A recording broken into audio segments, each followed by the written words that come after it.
আল্লাহর নবী বলেন, আয়েশা, কিয়ামতের দিন সবাই উলঙ্গ হাসরের ময়দানে উঠবে। যেই নবীদের কোনো গুনাহ নাই, হাসরের ময়দানটা এমন অবস্থা হবে, সূর্যটা নিচে নেমে আসবে, ওদিক দিয়া জাহান্নামের আওয়াজ, আবার আমার আল্লাহ পাকের কাহারিয়াতের আওয়াজ। আল্লাহ বলবেন, লিমানিল মুলকুল ইয়াউম। আমার আল্লাহর কুদরতি আওয়াজ এত বিকট, এত প্রচন্ড বিকট আওয়াজ হবে, হাসরের ময়দানটা থরথর করে কেঁপে উঠবে। জাহান্নামের আগুনের গরম, ওদিকে সূর্যের গরমে মাথার মগজগুলো ফেটে ফেটে গলিয়া গলিয়া পড়ে যাবে।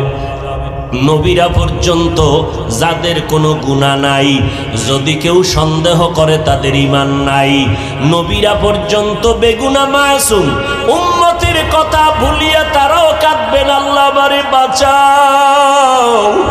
মুসা নবী উম্মতের কথা ভুলিয়া বলবে, আল্লাহ আমারে বাঁচাও, সইতে পারি না হাসরের ময়দানের ভয়ঙ্কর অবস্থা, সহ্য করতে পারি না। ইব্রাহিম নবী কাঁদবেন, আমাকে বাঁচাও।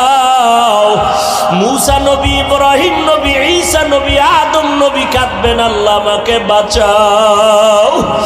আমার আম্মা জান বলে, নবী তখন আপনি হাসরের ময়দানে কি করবেন?